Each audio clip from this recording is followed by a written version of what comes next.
Sim, eu sou o professor Bairros e no tutorial de hoje nós vamos ver... Nesse tutorial eu vou mostrar como o efeito Early afeta o desempenho do seu amplificador, distorcendo o sinal, e como o aumento do fator de degeneração pode resolver essa questão. Vamos lá? A chave para entender esse assunto é o efeito Early, que eu já falei em vídeo anterior. O link está na descrição desse tutorial. Se você não viu, sugiro que veja para entender melhor esse conteúdo. O efeito Early é a variação do ganho do transistor em função da sua tensão VCE. Eu falei naquele vídeo que o resultado da variação do ganho é a distorção do sinal. Então vou mostrar uma forma de avaliar essa distorção nesse tutorial. O livro do Cordell, Design Audio Power Amplifier, mostra de uma forma bem interessante como analisar a questão da distorção. Então, vou me basear nos melhores. Vou me basear no artigo do Cordell. Para explicar a distorção, vou usar o amplificador na configuração de emissor comum da figura. Na figura está sendo mostrado somente a etapa de saída, pois é aí que tudo acontece. Nesse circuito, a corrente quiescente é de 1 mA, então a tensão quiescente será de 5 V, metade da tensão da alimentação, como manda o figurino. A missão é calcular a variação do ganho do circuito quando um sinal AC é aplicado. Vamos considerar um sinal AC que excursiona de 7,5 V a 2,5 V, polarizado na tensão de 5 V quiescente. Então a corrente irá excursionar ao redor da corrente quiescente de 1 mA, variando de 1,5 mA a 0,5 mA. Para simplificar o raciocínio, eu vou ignorar a resistência de coletor intrínseca, aquela que modela o efeito Early. Nesse circuito, essa resistência pode ser modelada como uma resistência colocada entre o coletor e o emissor do transistor. Essa resistência pode ser calculada usando a tensão Early, que para um transistor amplificador de alto ganho, seu valor pode ser considerado igual a 100. A resistência de coletor intrínseca é igual à tensão Early dividido pela corrente de coletor, que é igual a 1 mA. A resistência de coletor intrínseca fica ao redor de 100 kΩ, um valor muito maior do que a resistência de 5 kΩ do coletor, de forma que vou desconsiderar essa resistência nesse exemplo. Como eu estou interessado em mostrar como a variação do ganho altera o comportamento do circuito, vou começar calculando o ganho esperado para esse amplificador. A resistência intrínseca de emissor é igual a 26 mV dividido pela corrente de coletor emissor quiescente. Então essa resistência vale 26 Ω. Simples assim.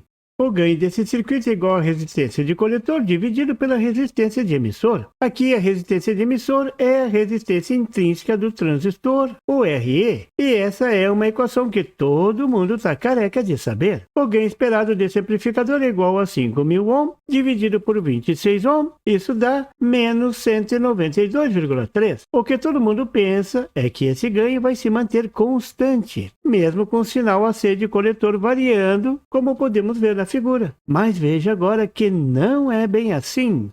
Isso porque a resistência de emissor intrínseca depende da corrente de coletor. Então, na máxima corrente de coletor, isso é 1,5 mA, a resistência de emissor diminui para 17,3 Ω e o ganho aumenta para menos 288,5. Veja como o ganho variou. Mas, quando a corrente atinge o seu menor valor, isso é 0,5 mA, a resistência de emissor intrínseca aumenta e passa para o valor de 52 Ω. Agora o ganho de tensão cai bastante, vai para menos 96. Veja que variação maluca! Para uma variação de tensão de somente 5 V pico a pico, o ganho variou 3 vezes. Variou ao redor de 300%. Foi de 96 para 289. O resultado é que o sinal vai sair distorcido. Como solucionar isso? É só colocar uma resistência de emissor externa. Você já viu isso um montão de vezes aqui nesse canal. A equação do ganho vai ser simplesmente a razão entre a resistência de coletor sobre a soma das resistências de emissor intrínseca mais a resistência de emissor externa, que eu vou chamar simplesmente de resistência de emissor RE. A grande vantagem dessa configuração é que a resistência de emissor não muda com a variação da corrente de coletor. O circuito fica mais linear. O segredo é escolher de forma apropriada a resistência de emissor. Claro que o ganho continua com sinal negativo.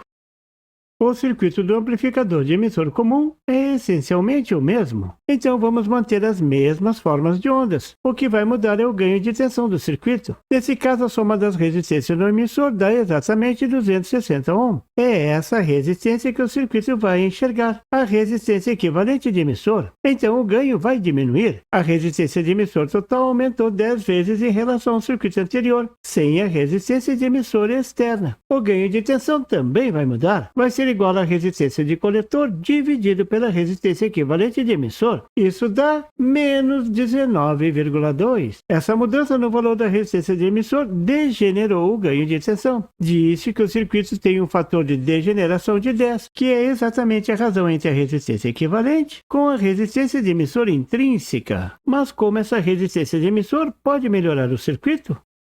Para responder essa pergunta, vou usar o mesmo raciocínio feito antes. Vou olhar o ganho na máxima corrente AC e na menor corrente AC. Para a máxima corrente, 1,5 mA, a resistência de emissor intrínseca não muda em relação ao circuito anterior, mas o ganho muda. Agora a resistência de coletor fica dividida pela resistência equivalente de 251 ohm, um valor bem maior do que o circuito anterior. Nessa condição, o ganho cai para menos 19,9, fazendo o mesmo para a corrente mínima de 0,5 mA. A resistência de emissor intrínseca vai para 52 ohm e o ganho diminui mais ainda, caindo para menos 17,7. Vamos analisar como o ganho variou?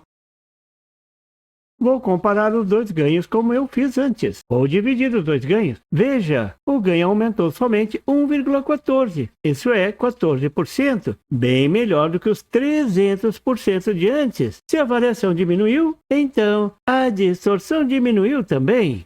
A resistência de emissor externa, RE, que já estudamos muitas vezes antes, tem agora mais uma utilidade. Agora ela serve para diminuir a distorção do circuito. Tudo isso porque estabiliza o ganho de tensão do circuito. Mas observe, para cumprir essa missão, não pode ter o capacitor de passagem. Ela deve atuar em AC também. A resistência de emissor degenera o ganho de tensão do circuito. Essa técnica gera uma nova regra para determinar a resistência de emissor. Ela deve ser fixada para a degeneração do ganho. Um valor de degeneração aconselhável é 10. Claro, trabalhar com 10 é muito fácil de memorizar e calcular. Então devemos fazer a resistência emissor externa igual a 10 vezes o valor da resistência intrínseca do emissor. A resistência equivalente de emissor fica um pouquinho maior, mas a regra fica fácil de memorizar. Vimos nesse tutorial como a resistência de emissor ajuda a diminuir a distorção em um amplificador devido ao efeito Early, o efeito da variação do ganho de corrente do transistor. Existem outros cuidados que devem ser tomados para diminuir a distorção, mas isso veremos em outros tutoriais. E por favor, se você não é inscrito, se inscreva e marque o sininho para receber as notificações do canal. E não esqueça de deixar aquele like e compartilhar para dar uma força ao canal do Professor Bairros. E não tem site? Tem sim! É www.bairrospd.com.